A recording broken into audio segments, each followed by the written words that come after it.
cette vidéo, je vais te présenter comment installer Coolify sur ton propre serveur afin d'avoir un outil pour te permettre d'installer en 2 clics tous les outils no-code open source qui existent.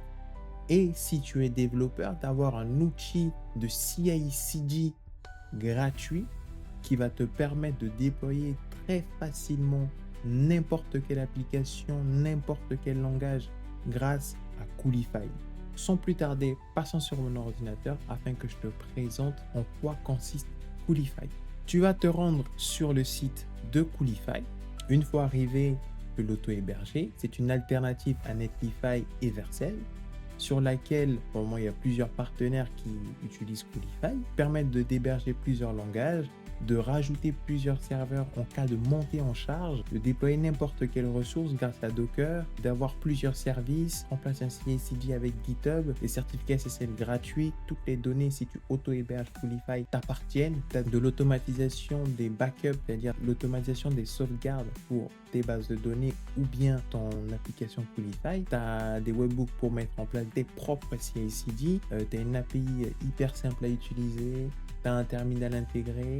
Au niveau de la collaboration, tu peux rajouter autant de collaborateurs que tu veux. C'est pas comme sur Vercel où plus tu rajoutes de collaborateurs, plus il faut payer. Tu as un système de pull request, tu as des serveurs automation, tu as du monitoring et tu as un système de notification qui va avec. Alors, pour installer Coolify, de quoi aura-t-on besoin? Pour installer Coolify, on aura besoin d'un serveur et d'un nom de domaine sur lequel on va installer Coolify. Si tu as déjà un nom de domaine, il n'y a pas de souci. On va rajouter Coolify en tant que sous-domaine à ton nom de domaine, ce qui va te coûter 0 €. Ensuite, si tu n'as pas de nom de domaine ou bien que tu ne veux pas que Coolify soit en sous-domaine sur ton domaine, alors je t'inviterai à prendre un nom de domaine avec moi. Tout ce processus, je te l'explique dans cette vidéo. Ensuite, nous allons installer Coolify sur notre propre serveur et on va pointer notre nom de domaine à notre serveur, et quand on va taper notre nom de domaine dans le navigateur, il va rediriger sur le serveur et afficher l'interface de Coolify qui va nous permettre de gérer l'interface, qui va nous permettre de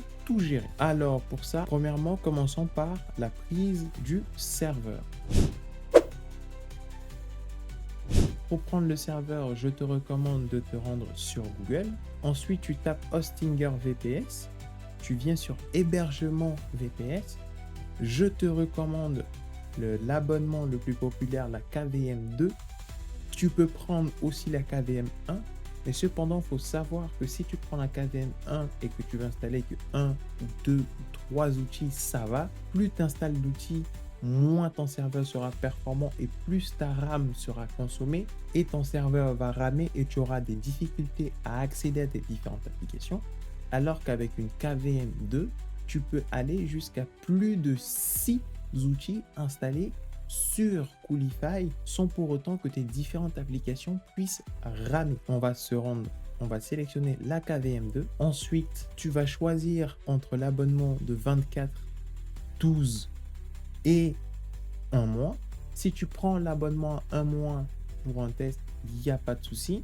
Mais si tu veux prendre un abonnement à 12 mois et un abonnement à 24 mois, tu trouveras en description mon lien d'affiliation qui va te permettre de bénéficier de 20% de réduction en plus des 61% de réduction que tu possèdes. Pour l'abonnement à 431 €, tu pourras l'avoir pour moins de 130 €. Et là, tu pourras voir à l'écran, si tu prends un abonnement à 24 mois, tu vas bénéficier de 20% de réduction, ce qui va ramener ton total à ça.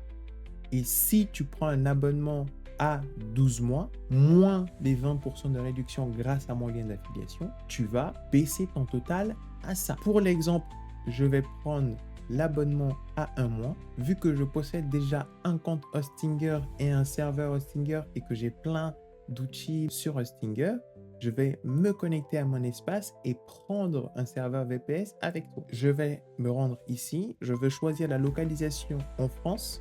La machine, ce sera une Ubuntu. C'est la 20.04 qu'il faut choisir. Une fois que tu l'as sélectionné dans ton parcours, ce sera le même processus.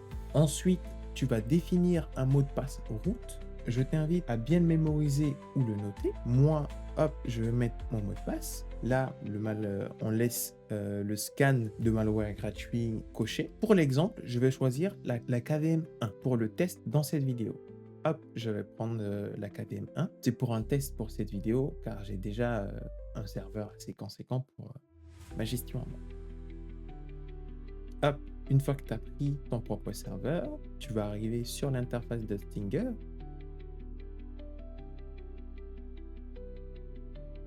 Pendant que notre serveur se met en marche, nous allons nous rendre ici sur... Pourquoi j'ai choisi Hostinger par rapport à d'autres concurrents? Parce que sur Hostinger, je peux gérer tous mes sites web WordPress. Je peux gérer tous mes noms de domaine. C'est là où on va acheter nos noms de domaine. Je peux gérer tous mes emails. Je peux gérer mes serveurs VPS. J'ai le service de sécurité qui va avec. J'ai mon endroit de facturation. Je peux gérer les différents plugins car Hostinger analyse les différents plugins qu'on installe sur nos sites WordPress afin d'éviter le piratage. Et là, tu as l'onglet boutique où il met en avant leur service. Là, c'est terminé. Une fois que c'est terminé, il nous dit on a notre serveur SSH. Et pour ça, si tu es sur Windows, tu lances ton terminal. Si tu es sur Mac, pareil. Une fois que tu as lancé ton terminal, n'aie pas peur de la ligne de commande, car tout ce qu'on va faire sera hyper simple. Tout ce que tu auras à faire, c'est des copier-coller. On va venir là, il va nous donner l'IP du serveur. C'est pas grave si tu vois mon IP de serveur, car il faut savoir qu'une fois que la vidéo sera publiée, ce serveur n'existera plus. Donc, bonne chance à toi pour ce que tu veux faire avec le serveur en question. Il va te poser une question pour savoir si tu veux accepter le fingerprint. Yes. Ensuite, il va te demander le mot de passe que tu avais enregistré durant la création de ton utilisateur root. Tu vas le coller, tu vas le prendre, tu vas le coller ici, puis tu vas le lancer. Et une fois que c'est fait, tu vas te connecter à ta machine Ubuntu à distance grâce au service SSH. Une fois que tu t'es connecté, tout ce que tu auras à faire, c'est que tu te rends sur Coolify, tu viens sur Self-Host, ils t'ont donné une commande ici, tout est relativement hyper simple, tu copies cette commande, tu reviens sur ton terminal et tu colles cette commande et tu fais entrer. Et il fait tout seul. Pendant que l'installation se fait en arrière-plan, passons à la deuxième étape qui est la prise du nom de domaine. Une fois que tu vas arriver sur ton espace Hostinger, tu vas te rendre dans l'onglet nom de domaine. Tu vas aller dans portfolio. Moi, j'ai plein de noms de domaine, mais tu pourras ici aller dans ajouter un nouveau nom de domaine, rechercher un nouveau nom de domaine. Et là, par exemple, je vais taper Ivan N8N, par exemple, hop, un truc comme ça. Et quand je lance, vu qu'il y a mon prénom de demande, le .com, il est disponible. C'est 4 € la première année, plein, et il y a plein de noms de domaine que tu peux choisir celui qui te correspond en fonction de ton besoin. Une fois que tu vas acheter ton nom de domaine, il va apparaître ici dans tes portfolios de noms de domaine. Tu auras ton nom de domaine qui va s'afficher là. Une fois qu'il s'est affiché là, maintenant, est-ce que l'installation continue toujours? Tac, tac, tac, tac, tac. Je pense que oui, l'installation continue. On va se rendre sur le nom de domaine que nous avons acheté. Si tu as déjà un nom de domaine, tu passes à l'étape suivante de cette vidéo. Mais si tu n'as pas encore de nom de domaine, reste sur cette étape. Tu vas te rendre sur ton nom de domaine, puis tu vas cliquer sur Gérer. Et ensuite, tu vas aller dans DNS Serveur. Une fois que tu es dessus, si ton nom de domaine, tu viens à peine de l'acheter, il faut juste rajouter un type A avec un arrobase et l'adresse IP de ton serveur. Où trouves-tu l'adresse IP de ton serveur? Tu vas retourner au menu principal, te rendre sur ton serveur VPS, copier l'adresse. Une fois que tu l'as copié, tu reviens dans ton portfolio, tu recherches ton nom de domaine, tu vas sur Gérer. Ensuite, DNS serveur. Ici, tu vas créer un point A avec arrobase qui va pointer vers, hop, ton adresse IP de ton serveur. Comme ça, quand on va arriver, hop, quand la personne va taper ici ton nom de domaine.com, il va arriver sur l'interface de Coolify. Mais si sur ton nom de domaine.com, il y a déjà un site web où il y a déjà quelque chose qui existe dessus, tu peux bel et bien évidemment rajouter Coolify en tant que sous-domaine. Hop, hop, hop, hop, hop. Si tu as appris quelque chose durant cette vidéo, surtout ne like pas, ne t'abonne pas, car tu vas apprendre encore davantage avec mes futures vidéos. Pour la configuration de notre nom de domaine, on sait qu'on a notre serveur sur lequel on a installé Coolify. Puis, il va falloir configurer le nom de domaine pour que sur Internet, on puisse y accéder et pas à chaque fois taper l'adresse IP avec tous les ports qui s'y suivent et tous les trucs trop longs. Et pour ça, on a deux cas. Le premier cas, c'est si ton nom de domaine, exemple, c'est ivanrosa.com et quand on fait une recherche sur ce nom de domaine, on arrive sur ton site Coolify. Si tu l'as acheté, la configuration sera une seule ligne, c'est ça. Mais si on est dans le deuxième cas et que tu as déjà un nom de domaine, par exemple ivanrosa.com qui lui possède par exemple ton site vitrine ou déjà un site et que tu veux rajouter Coolify sans pour autant payer un nouveau nom de domaine, tu peux le rajouter en tant que sous-domaine. Et pour ça, Coolify aura besoin de ce qu'on appelle un wildcard qui va lui permettre de mettre dynamiquement les URL des différentes applications par derrière pour pouvoir créer par exemple n8n.coolify.ivanrosa.com pour éviter à chaque fois que pour chaque application que tu veux installer, tu puisses revenir rajouter une IP ou bien rajouter quelque chose en plus. Ça, on n'en a pas besoin. Là, je te montre ce qui est simple et efficace. Et pour le faire, tu vas te rendre sur ton nom de domaine. Moi, c'est ivanrosa.com. Si ton nom de domaine, tu l'as acheté et qu'il est tout neuf et que c'est sur cette URL que tu veux te rendre sur Coolify, tu vas rajouter un type A avec un arrobase et qui pointe vers ton serveur. Et pour trouver l'IP de ton serveur, tu reviens en arrière dans le menu, tu te rends dans VPS, tu as l'IP de ton serveur ici, tu copies, hop, tu te re-rends dans le portfolio, tu reviens dans Gérer, serveur DNS, on est là, et on colle. Si tu as acheté, tu es dans ce cas-là, tu entres ça, hop, tu ajoutes, et c'est bon. Dans le deuxième cas où tu as déjà un nom de domaine comme moi, et que sur lequel, quand on tape ivanrosa.com, on arrive déjà sur un site qui existe et que tu ne veux pas l'écraser pour installer Coolify, tu vas te rendre toujours dans la configuration DNS et ici, au lieu de mettre un A, tu vas rajouter un sous-domaine. Nous, on va rajouter Coolify, on va ajouter ce sous-domaine qui va pointer sur notre serveur. Maintenant, pour donner les droits wildcard à Coolify pour que les différentes applications qu'on va créer puissent donner des URL de manière dynamiquement sans pour autant revenir à chaque fois dans Hostinger pour faire des configurations, il va falloir rajouter un nouveau nom, c'est-à-dire tu vas mettre un point et étoile, c'est-à-dire tout ce qui va venir avant sera défini en tant que wildcard, c'est-à-dire qu'il peut être rajouté de manière dynamique à notre URL. Et tu vas faire ajouter. Confirmer. Voilà, tu as ajouté les deux. Là, on est dans ces deux cas. Si tu avais racheté un nom de domaine, c'était ici, au lieu d'avoir un A, c'est un arrobase.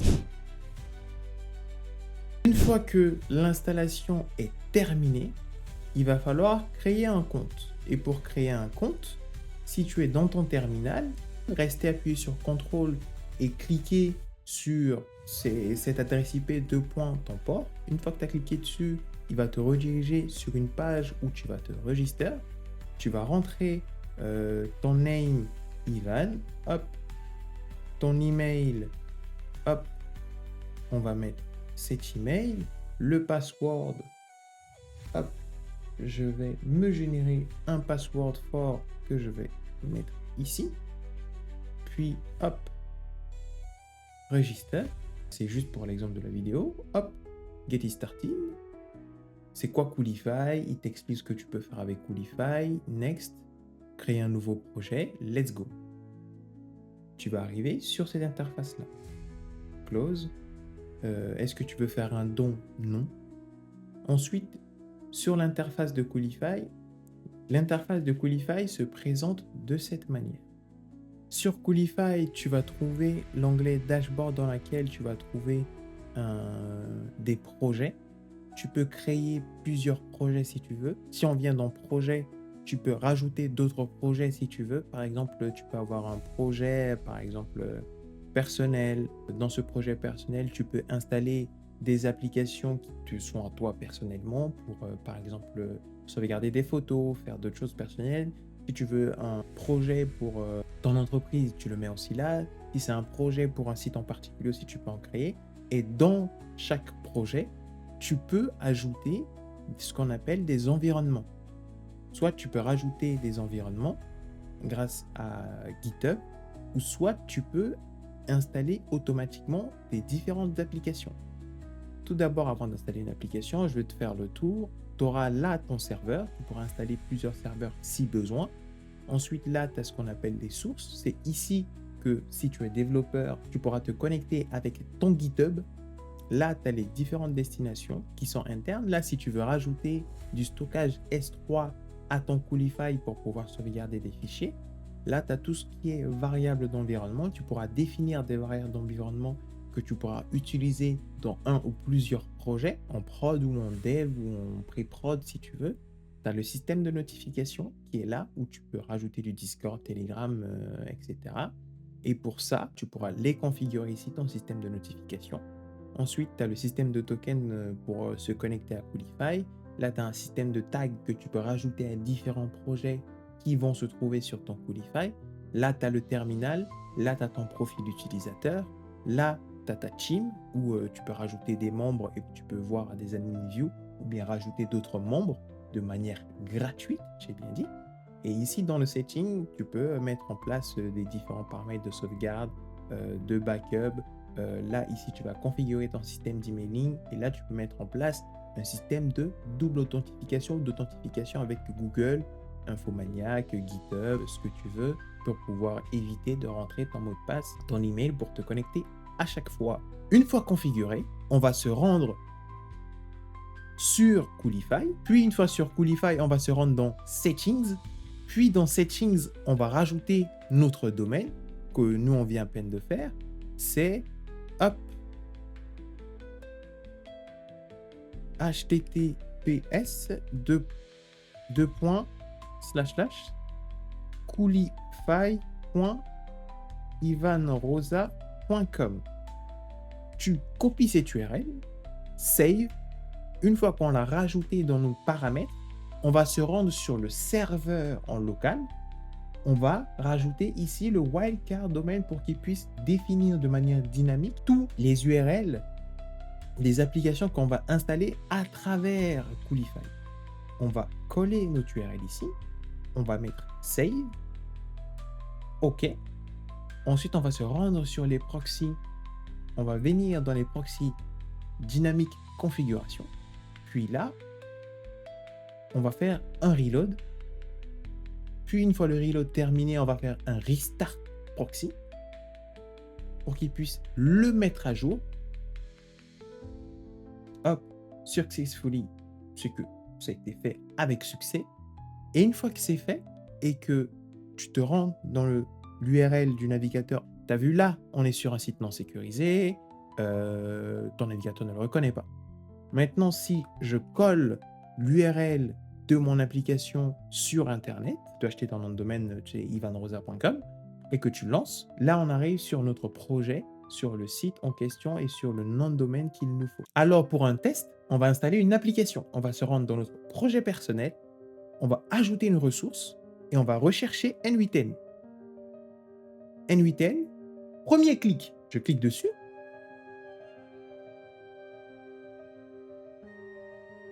Là, je suis arrivé là. Le nom de l'application, je ne veux pas un nom trop bizarre, que le nom s'appelle N8N. Save. Et je veux modifier l'URL. Je ne veux pas que cette URL soit trop long comme ça. Je veux que ce soit juste hop, n8n.coolify.ivanrosa.com. Save.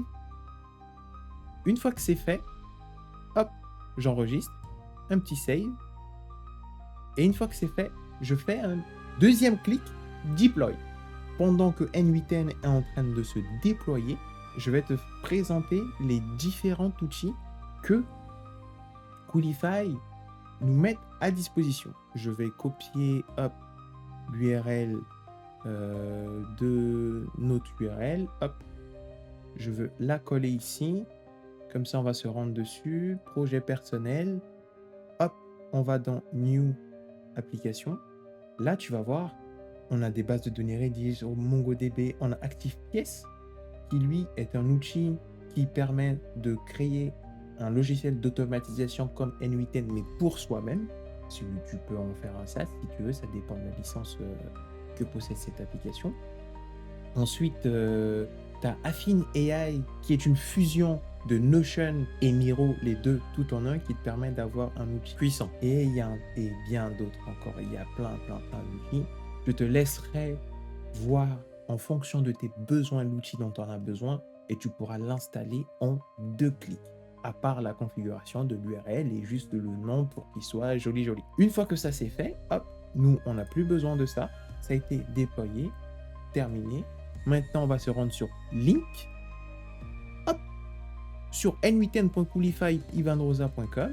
Je vais créer, hop, avec first name, bon, je vais l'appeler personnel. Ivan, password, on va dire password. Hein. Hop, password. Il veut au moins un caractère chiffre. Password 1, 2, 3. Voilà. Next. Et voilà, en quelques clics, on a installé N8N, on a lancé N8N, on s'est créé un compte sur N8N et on attend que ça se met en place. On attend. Mais si je recharge la page, ça marche. Là, hop. Dans le cadre, je suis une agence d'automatisation. Je suis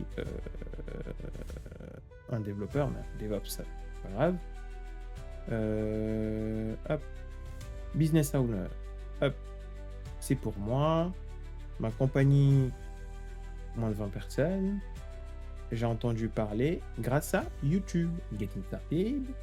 Non, je ne vais pas recevoir d'email. Et là, on a un outil d'automatisation qui a été installé en 2 clics. Si je me rends encore sur Coolify, juste pour que tu puisses voir la puissance de l'outil que je t'ai présenté aujourd'hui, je me rends toujours dans mon projet personnel. Je me dis, N8N, ça me suffit. Je vais rajouter par-dessus, je veux, on va dire, tac. Quel outil qui pourrait me faire plaisir? Pour l'exemple, hop, on va installer Affine AI.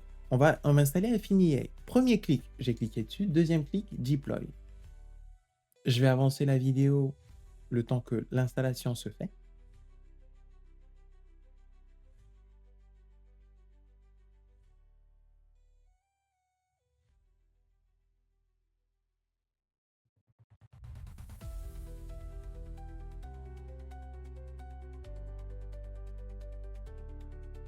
C'est bon, ça a été installé. Hop, je ferme, tac. Je vois ça encore en cours. Faut attendre encore un peu le temps que ça se lance. Hop, on fait un petit actualisé. C'est pas encore vert. Hop là, c'est vert. Hop, je clique sur le lien. Hop, je me rends sur affine.ai. Avancer. J'autorise cette URL pour le moment.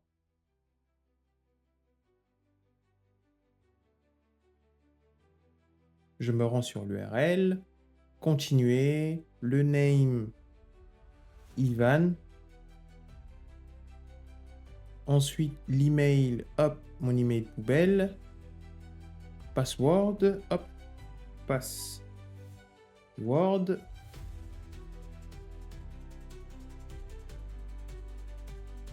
Password 1, 2, 3. Continue. J'ai créé un utilisateur pour Affine.ai. Maintenant, qu'est-ce que je fais? Je supprime ce qu'il y a juste de au début. Et je me rends sur Affine.ai. Ensuite, je peux, hop, sur affine.ai, il est comme ça. Tu peux utiliser l'IA pour lui poser des questions. Une fois après, tu peux, hop, te rendre dessus. Tu peux créer ce genre de diapo. Tu peux, hop, ça c'est une page. Si, hop, je fais ça et que je fais sur insert page, c'est un outil drag and drop. Si je me rends là, j'ai une page, j'ai un tableau, j'ai tout ça. Et si je me rends comme ça en serverless, c'est une fusion de Notion, qui est un système de pages, et Miro, qui est un système pour faire des schémas explicatifs. Et par-dessus tout, tu peux rajouter un système de présentation où tu peux présenter les différentes frames. C'est incroyable comment en 2 clics, tu peux faire beaucoup de choses. Nous arrivons enfin à la fin de cette vidéo. Si durant cette vidéo, tu as eu des soucis, n'hésite pas à me le dire dans l'espace commentaire pour qu'on puisse trouver une solution ensemble. N'hésite pas à me dire en commentaire tes différentes utilisations que tu feras ou bien que tu vas faire avec N8N. Ça me ferait énormément plaisir. Et si tu as appris quelque chose dans cette vidéo, n'hésite pas à t'abonner en retour et à mettre un petit like.